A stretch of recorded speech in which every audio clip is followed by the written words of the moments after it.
Picture this, an old teacher, poor, who never wrote a book, being sentenced to death. Not for what he did, but for what he represents in a city traumatized by civil war. This is Socrates, and we are in Athens in 399 BC. His trial is not merely philosophy, it's a legal thriller where the law says one thing but in practice does another. In this video, we won't talk about Socrates, the great philosopher.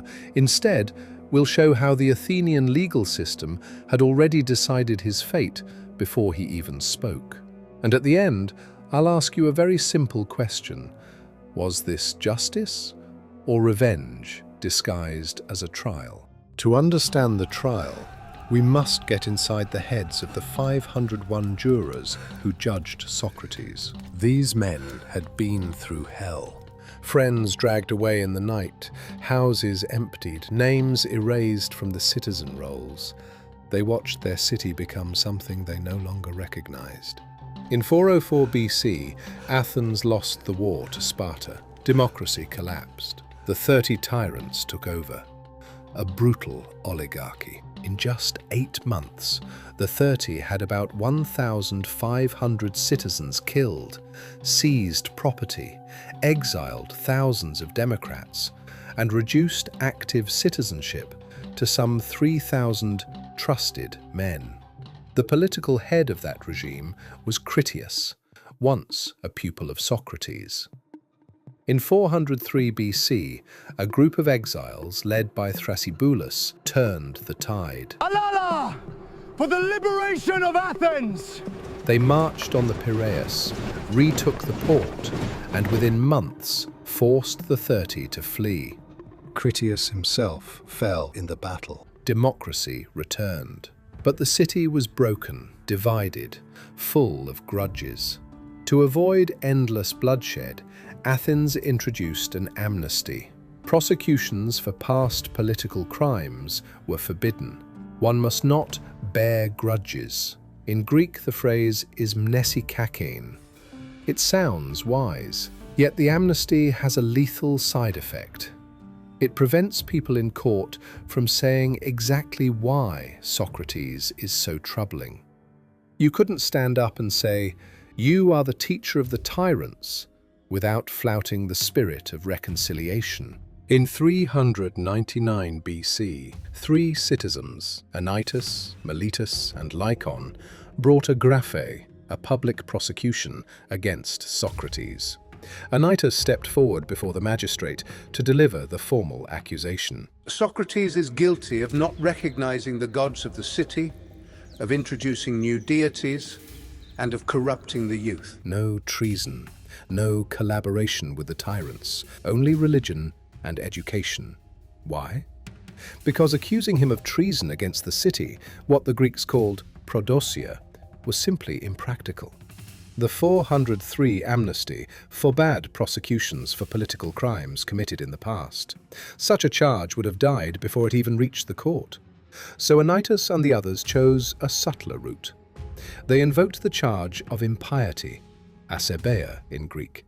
Practically speaking, asebeia covered anyone who failed to respect the city's gods, introduced unauthorized cults, or disturbed religious and civic order. No precise definition, no article of law, a sufficiently elastic formula to strike anyone seen as dangerous.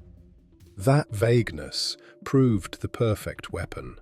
Years before the trial, Socrates had spoken openly about his daimonion to his followers. Since childhood, a divine sign comes to me, a voice. Whenever it occurs, it always turns me away from what I am about to do, but it never urges me forward. And Socrates would reaffirm this very concept openly during the trial itself, before the jurors. For the prosecution, that was pure gold. It became evidence that Socrates was introducing new gods. There was no need to prove he denied Zeus or Athena. It was enough to show he added something the state had not authorized. By his own words, he supplied them with the proof. The Athenian legal system gave Anytus everything he needed to strike. How? Through the Heliastic oath, The jurors pledge to judge according to the laws and decrees of the people, and, when there are no laws, according to the judgment they deem most just. In plain terms, when the law is vague, as the charge of Asabeia was by definition, jurors are authorized to follow their instinct, their sense of justice, their memory. And what instinct drives a man who has seen friends and comrades killed by the 30, knowing that the head of those 30, Critias, had been a pupil of the man sitting before them? He is not thinking in theological terms or abstract philosophical definitions. He is thinking, this man is dangerous for the city. So Socrates is put on trial for impiety because the amnesty law makes it impossible to say openly that he had once taught Critias and that he had ties to Alcibiades, the man behind the disastrous Sicilian expedition. To say those names aloud would be illegal. And yet, in that courtroom, every juror knows exactly what the real trial is about. And so does Socrates. In the first vote, Socrates is found guilty by a relatively narrow margin, 280 to 221. Just 30 jurors the other way, and he would have walked free. But it is the second vote that kills him. The law states, the prosecution proposes a penalty, the defendant proposes another. The jury must choose one of the two. No compromise, no third option. Meletus proposes death. For the crimes of Socrates, the penalty I propose is death. Socrates, instead of bargaining down, does something that to us looks almost heroic, but to them is a provocation. He proposes free meals in the Prytaneum, the honor reserved for Olympic victors and the city's benefactors. What do I deserve? To be fed at the public table in the Prytaneum far more than any Olympic victor. When Socrates utters that word, Prytaneum, the courtroom falls silent. It is not subtle irony, it is a slap in the face. The jurors do not see philosophy, they see arrogance. Socrates does not behave like a defendant. He does not plead, he does not weep. He does not bring his children to move the jury. He does the opposite. He accuses the judges of ignorance. He provokes them. He makes them uneasy. Only later, under pressure from friends, does he propose a fine. Propose the fine, Socrates. We will pay it for you. But the damage is done. The jurors feel mocked by a man who shows no remorse and who presents himself as Athens' greatest benefactor.